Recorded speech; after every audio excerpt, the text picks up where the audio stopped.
هذا مصنع في المغرب يصنع السيارات. جيراننا هاو كيفاه يرفعوا في الاقتصاد. كاينه اراده وكاينه صور حيه كاينه تكزيستي. هاو لي كلوزين نتاع المروك في يصنعوا في السيارات من المرحله الاولى الى اخر مرحله.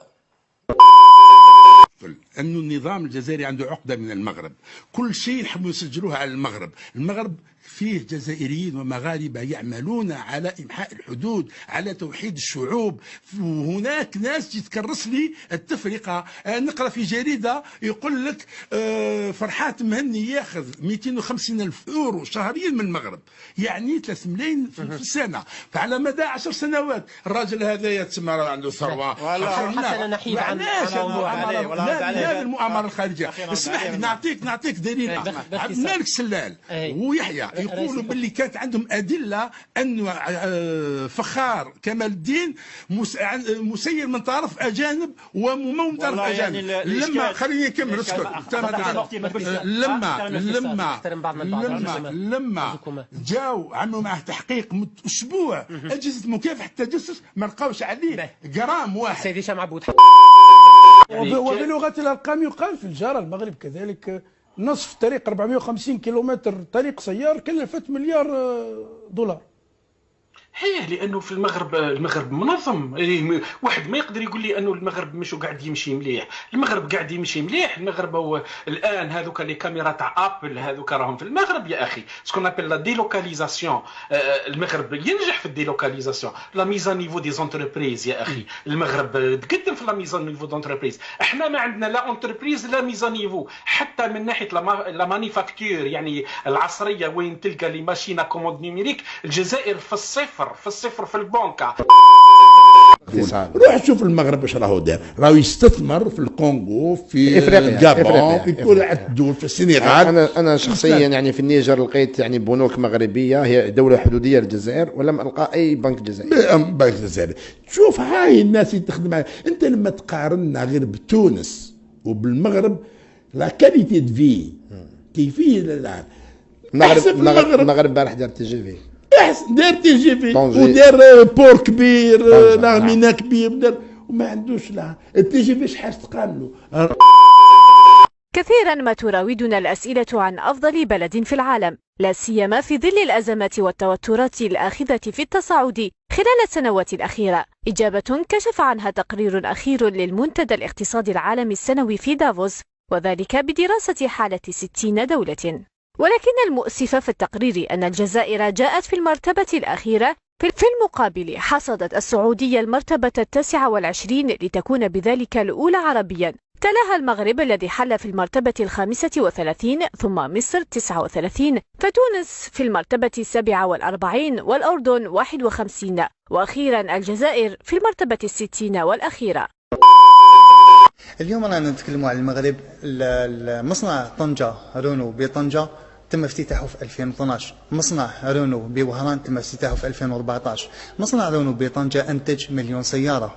هذا العام في 6 أشهر من جونفي حتى نهاية جوان أنتجوا 144,000 سيارة، في حين أن مصنع وهران ربما إذا أنتج كامل طاقته في 2017 60,000 سيارة. نعم. المشكلة المطروح هو اليوم لماذا مصنع المغرب رونو بالمغرب يوجه إلى التصدير حوالي 10% من صادرات رونو للسيارات تأتي من المغرب. لماذا مصنع الجزائر لم يستطع حتى الوصول إلى نسبة المبيعات التي كانت تقدمها رونو في 2010 و2011 120,000 سيارة؟ موضوع ألستوم معروفة أنه عرضت على الجزائر قبل ما تنقذها الجزائر، عرضت على الجزائر باش تعمل لنا خط تي جي في. قالوا لها لا هذه تكنولوجيا كبيرة عليها ما نقدروش، هاي راح تعملها في المغرب بين كازا وطنجة كما كان يتكلم عبد الرحمن على الشينوا. طنجة المدينة تغيرت تماما، تغيرت تماما. واش الصينيين جاوا استثمروا 10 ملاير دولار باش يبنيوا طنجة تك، طنجة تكنولوجيا.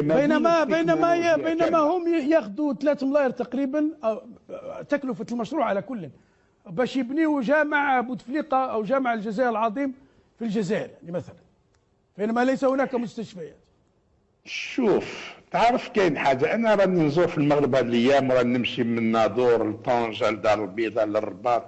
قسما بالله العلي العظيم ندمت اني جيت للمغرب، ندمت انه مرضت، قلبي وجعني. هذه البلاد اللي ما عندها لا بترول اللي ما عندها والو، سمعت استغرب.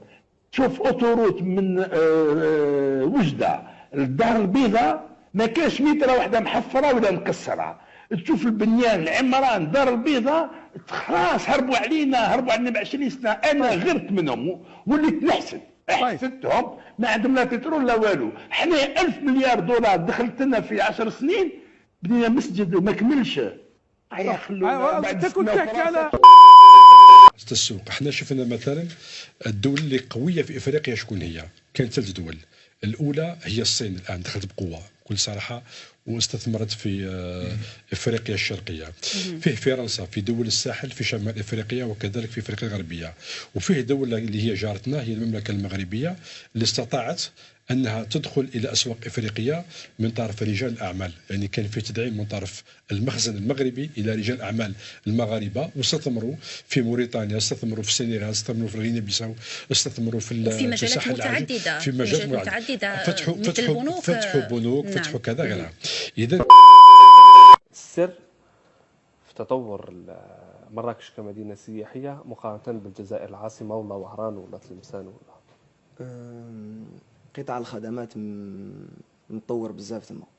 سي ديجا صا عندهم ديجا قطاع الخدمات تاع تروح مثلا وين تروح تفري شغلك تعاود تولي.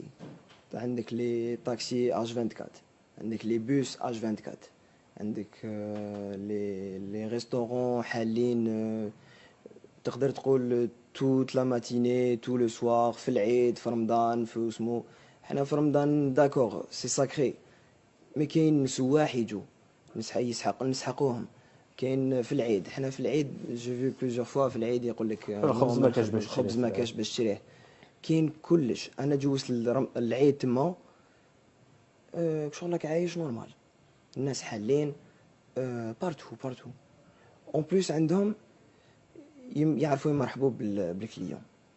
السائح كي يلحق تما يديروا فوق راسهم. لازم نحييوهم المغاربه، يعرفوا لها، خلي يحطونا فوق ويقدرونا ويكبروا بنا. بنادم يهضر الحق، لازم يهضر مخاوتنا. اسمع انا نذكر، خلينا بالسياسه مخاوتنا. نذكر حادثه في 2001 ولا 2002 جاني صار المشكل اي فريق جزائري مع جي اس كا. انا اللي شاف في هذه ليبوك رحت اونفاي سبيسيال جي اس كا، كان راح تلعب الواك كوب دافريك تما.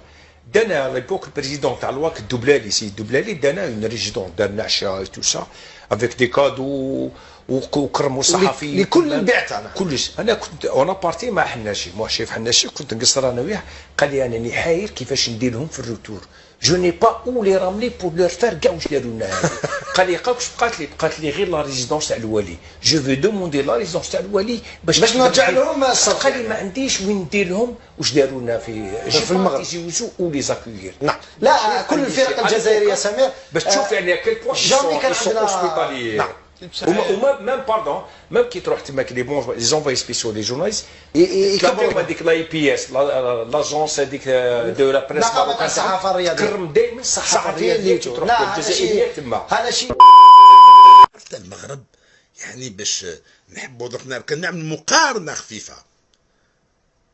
الجزائريين اللي تلاقيتهم في المغرب اللي مشاو يناصروا اتحاد العاصمه دهشوا اللي لاقي يقول لي يا خويا كيفاش هادو هاك ما عندهمش بترول.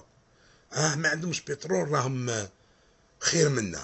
ما تقدرش تقارن دار البيضاء بالجزائر العاصمه، ما تقدرش تقارن الرباط بالجزائر العاصمه، ما تقدرش تقارن طنجه بالجزائر العاصمه.